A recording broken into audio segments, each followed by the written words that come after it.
Hi, everybody. Welcome to Something to Talk About, and I'll be talking about Raymun Darry. Yeah, this is a Raymond week. Everybody loves a Raymond week, right? So, yeah. Oh, also go check out the Ben first. But we really have to say, hi, welcome to Something to Talk About. My name is Taco, and yeah, today I'm talking about Raymond Derry because everyone needs some Targaryen loyalists in their life, right? What? Raymond Derry's a Targaryen loyalist? Yeah, come on, get with it. If you don't know what's going on here, if you're wondering why this dude's talking at the camera like this is what's going on. So yeah, pause this, read it if you need to, but yeah, I'm ready to go. This is my Raymond week. I'm covering Raymond Derry, and then later on the week I got Raymond Fossaway. I'm also really tired right now, so if I look like I'm gonna ooh, you know, but that's the only time I got to film. So let's do it. You guys don't care about my problems, but what you do care about is Raymond Derry. Raymond Derry is a knight of House Derry and Lord of Castle Derry. Weird. Raymond is Raymond and King Robert have a wary relationship since House Derry supported House Targaryen during Robert's rebellion. Raymond dislikes House Lannister. Yeah, he's not making a lot of friends. This guy. Raymond and King Robert don't get along. He also hates one of the most powerful houses in the realm. Moving on. Oh, Raymond Derry. All right, let's talk about House Derry. Okay, so House Derry of Derry is a noble house from Castle Derry. Holy crap, take a drink every time I say Derry. In the Riverlands, historically, it had been one of the more prominent and powerful houses of the Trident until the fall of Targaryens in Robert's Rebellion. Their heraldry is a black plowman on brown. Cool. The central building where Darrys have kept their apartments is called the Plowman's Keep. Great. All right. It's kind of boring so far, guys. House Derry traces their rule to the days when the Andals cast down the first men. During the coming of the Andals, three sons of Lord Derry held back the Andals of Varian Verpin at the Widow's Ford before they were slain. Oh, okay, cool. That's it. That's your history for House Derry.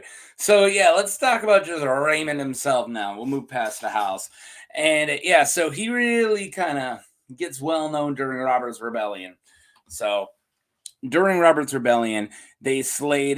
They stayed loyal. So all of House Derry stayed loyal to Mad King Aerys II and House Targaryen against Robert's Rebellion. Lord of Storms and Robert Baratheon, sorry, Lord of Storms and their liege Hoster Tully, Lord Paramount of the Trident. After these Loyalists were defeated in the Battle of the Bells, not all of them, but there was a Loyalist defeat.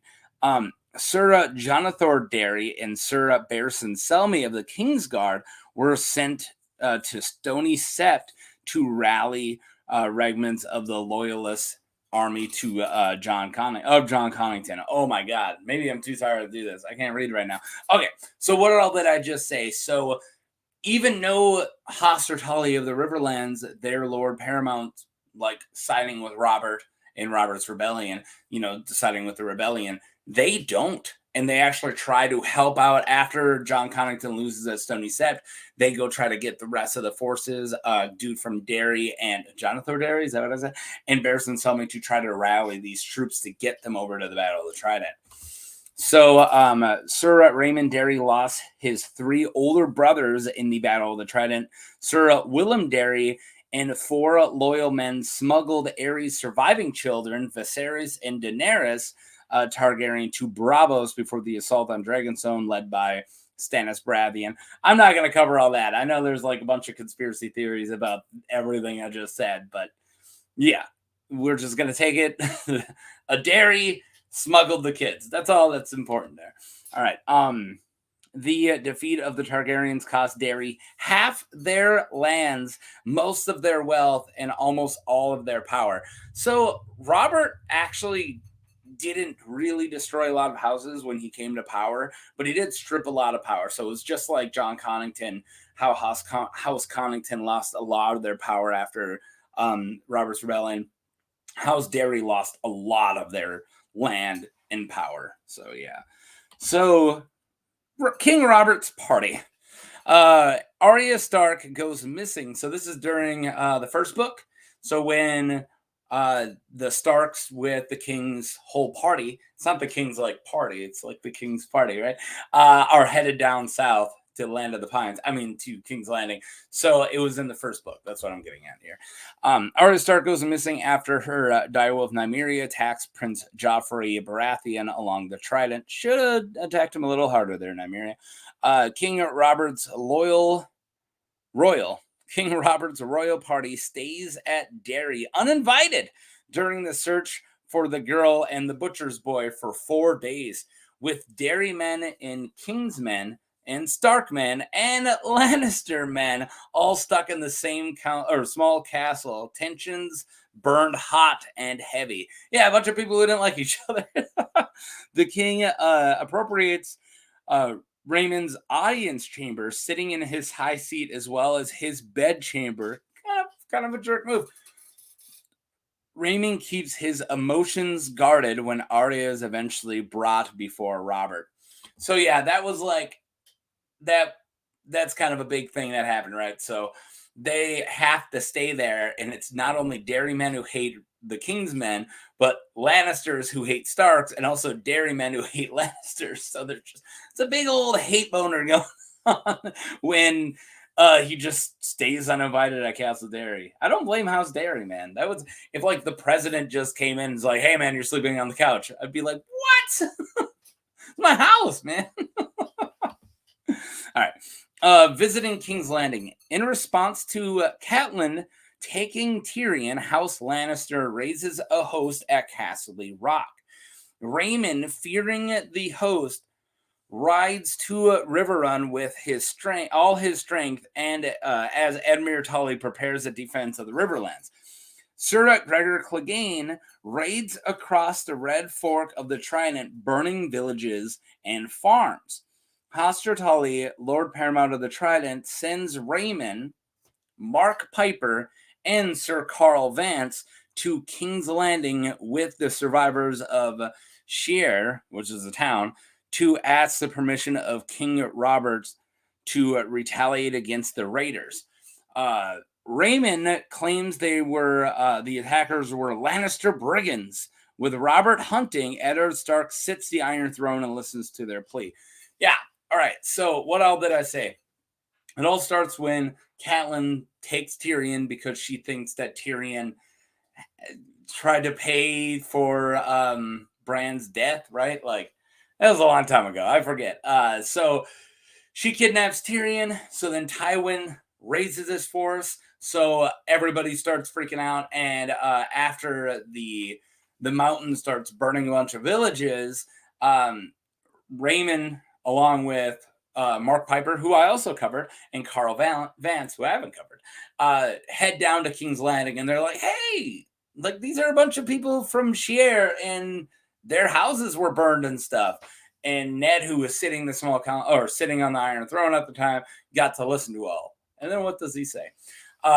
Ned declares that Beric, Thoros of Myr, Sir Gladded. All right, good old Gladded. Gladded Wild and Luthor Mallory are each to raise 20 men-at-arms, 20 good men, and Eddard provided 20 House Stark men, including Alan and Harwin, to fight alongside them. Raymond Derry joins the royal party as well. The force under Lord Beric Dondarrion is intercepted at the Mummers Ford by forces from House Lannister. They make a fighting retreat only to be taken in the rear by Gregor Clegane. I could have wrote that a little less gross. And the Mountain's men. Harwin tells Arya that Gregor killed, later on, of course, that Gregor killed Raymond with one blow, cutting off his arm and the elbow and killing his horse. Holy crap.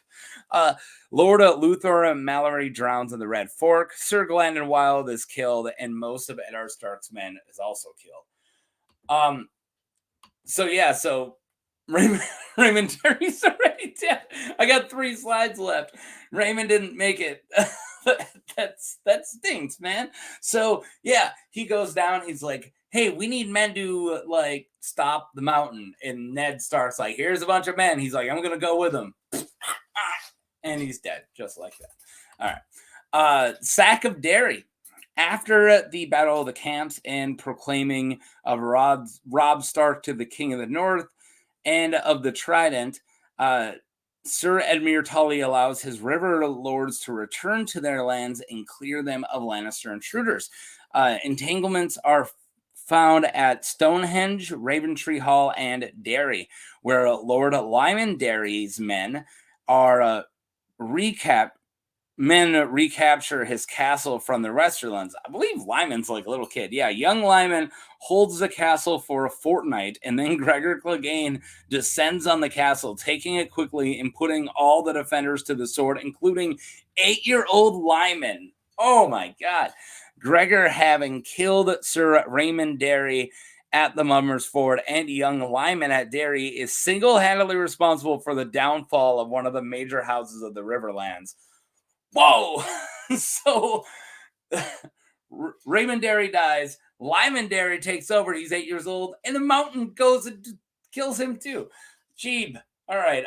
We still got a couple more slides. Memories of Raymun. Gotta love this picture. All right. Good old David Sourwine. It was great. All right. When the Brotherhood Without Banners puts the Hound on trial, they list the victims of House Lannister to Sandor Clegane. Tom of Seven Streams mentions Raymun and his son. Sir Jaime Lannister recalls that his brother Tyrion had found portraits of all the kings from House Targaryen in Darry's cellar. Whoa! Raymun had removed the tapestries for King Robert's visit to the castle. While practicing the castle's godswood, Jaime recounts to Ilan Payne that he had slept with his twin Cersei in Raymun's bed after a drunken Robert passed out on the floor. All right. So what all did I say? We know that there was some hidden Targaryen tapestries, and Jaime did some incest in Lord Darrys. No wonder why he was mad. All right, he had to hide all of his loyalist Targaryen stuff, and then there was twincest in his bedroom. I would be a little upset too. All right, Targaryen man. No tinfoil here. Raymun is clearly a Targaryen man. I'll let you know when you have to put your tinfoil on. But yeah, he's clearly a Targaryen man. Jaime talking about the tapestries of the Dragon Kings, and it's like the only thing Ned mentions. Like Ned, that's all he talks about while he's there. So that it isn't a theory, it's just a fact. But to what extent? Okay, so now I'm going to bring up a Preston Jacobs. So now you can start putting on your tinfoil. It's not like crazy Preston Jacobs, just like, mild tinfoil. All right. But for a fact, we know that he at least was loyal to the Targaryens. We know that much. But yeah, to what extent? Preston Jacobs made a series 9 years ago about how the stories Raymun, Vance, and Mark Piper tell Ned is full of holes, and that the mountain never actually raided their lands. And they wanted to get Ned to war with the Lannisters and lied to get that. He thinks Derry was pushing Ned to just weaken the land for Targaryens to come back. He also, I don't know if he thinks, but he says that Raymun's son Lyman is still alive and is just being hidden. Whoa, it was a 4-part series named Riverlands of the Dragon. He's most likely wrong about half of it. Yeah, I'm sticking by that. Go check out that Preston Jacobs. It's an oldie but a goodie. But yeah, his whole thing about Raymond Derry is that was completely full of crap his whole couple scenes. But yeah, Targaryen Loyalists hated that Robert crashed his house, joined the Brotherhood Without Banners before they were called that. They were just King's Men at the time, and then died at the Mummers Ford, and then his family died right after. That's what we know for a fact happened, but did he lie about all of it? That's what Preston Jacobs thinks. Really says he thinks. I don't know if he believes everything he says, but yeah, I think he's, it's just thought-provoking stuff, right? So, Yeah, that's it. That was all Raymond Derry. This is Raymond week. We got Raymond Fosway coming up on Saturday. Great character, great like first book character. I almost forgot about this dude and how cool that early book scene where they all have to stay at his place and there's this weird tension going on. It's really interesting and it never really gets brought up again. So it's kind of cool to go back and revisit that. But anyways, I'll talk to you later. Click like and subscribe if you've never been here before. And yeah, let me know what you thought of Raymond Derry. So yeah, long live the Targaryen dynasty. Peace.